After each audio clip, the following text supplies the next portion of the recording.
Oke, hari ini kita bakal bahas sebuah kisah yang luar biasa. Kisah tentang Zuza Baine. Dia ini seorang influencer muda yang berhasil menyentuh jutaan hati. Perjalanan hidupnya itu, wah benar-benar jadi pengingat buat kita semua tentang apa itu kekuatan, kejujuran, dan gimana caranya menemukan keindahan bahkan di tengah kesulitan yang paling berat sekalipun. Pernyataan dari keluarga Zuza ini bener-bener kuat banget ya. Dan ini tuh merangkum semangat luar biasa yang bakal kita dalami sama-sama. Ini kisah seorang gadis muda yang menghadapi tantangan yang gak terbayangkan, tapi dengan rasa syukur yang begitu mendalam. Tanggal 22 September 2025, dunia media sosial berduka. Saat itu, influencer berusia 14 tahun, Zuza Baine, berpulang. Dan kesedihan itu langsung meluap dari jutaan pengikutnya di seluruh dunia. Soalnya Zuza ini bukan cuma sekedar kreator konten, dia itu udah jadi simbol harapan. Dengan terbuka menceritakan perjalanannya, dia membangun sebuah komunitas yang kagum banget sama keberaniannya menghadapi penyakit secara langsung sambil tetap jadi dirinya sendiri yang ceria dan apa adanya.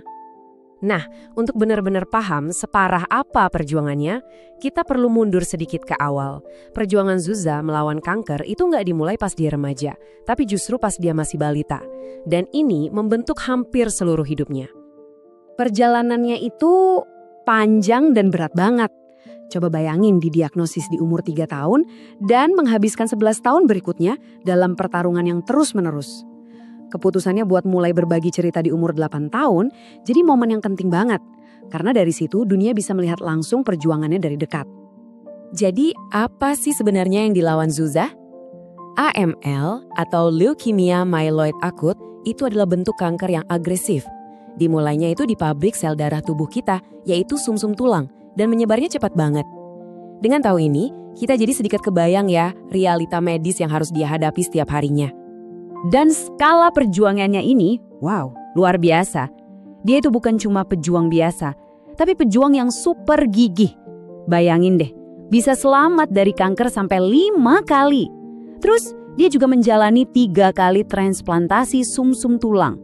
Ini tingkat ketahanan yang jujur aja susah banget buat kita bayangin kan. Tapi ini nih yang paling penting. Zuza menolak untuk didefinisikan sama penyakitnya. Meskipun perjuangan medisnya intens banget, sosoknya di dunia maya itu nunjukin gambaran hidup yang jauh lebih luas dan berwarna. Dan jangkauannya gede banget, 1,9 juta pengikut.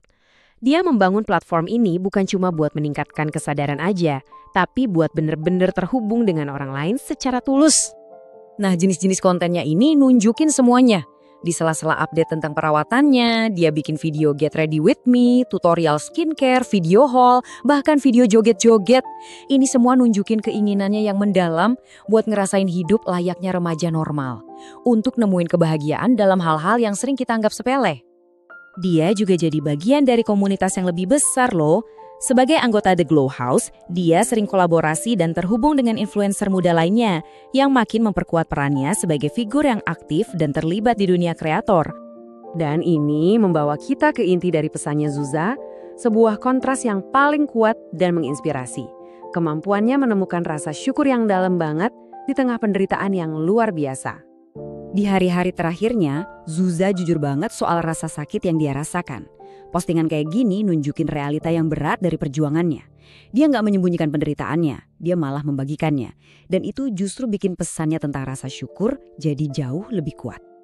Dan ini dia keajaibannya. Cuma sehari sebelum dia berpulang, setelah berbagi rasa sakitnya yang luar biasa, video terakhirnya justru tentang rasa syukur. Bersyukur untuk hal-hal kecil seperti bisa ngerasain makanan atau bisa menata rambutnya sendiri. Ini benar-benar nunjukin cara pandangnya yang luar biasa. Keluarganya sendiri juga merasakan hal yang sama. Kekuatan Zuzai itu bukan cuma soal bertahan, tapi soal hidup. Dia menemukan cara untuk menjalani hidup sepenuhnya, bahkan saat tubuhnya sendiri mengecewakannya. Itulah inti dari keindahan hidupnya. Jadi, apa sih dampak yang dia tinggalkan? Warisan Zuza itu lebih dari sekedar kontennya. Warisannya itu hidup di dalam diri orang-orang yang dia inspirasi. Ucapan duka dari teman-temannya di The Glow House ini udah menjelaskan semuanya. Kata-kata mereka dari Samara, Kylie, Presley, dan Lelai mengungkapkan betapa dalamnya dampak pribadi Zuza. Dia bukan sekedar rekan kerja, Dia adalah sahabat yang sangat dicintai, yang membuat orang lain merasa dipahami. Dan bahkan di tengah duka, keluarganya nunjukin welas asih yang sama seperti yang Zuza tunjukin semasa hidupnya. Permintaan terakhir mereka bukan untuk diri mereka sendiri, tapi untuk mendukung keluarga paman mereka yang juga baru saja meninggal. Ini jadi bukti nyata dari semangat memberi yang diwujudkan oleh Zuza. Jadi pada akhirnya, warisan yang ditinggalkan Zuza itu bukan soal kesedihan, tapi soal cara kita memandang hidup, soal perspektif. Dia seakan-akan menantang kita semua untuk bisa melihat lebih jauh dari kesulitan kita sendiri dan coba deh temukan kebahagiaan dari hal-hal yang paling kecil. Nah, pertanyaannya sekarang buat kita semua, hal-hal kecil apa sih yang bisa kita syukuri hari ini?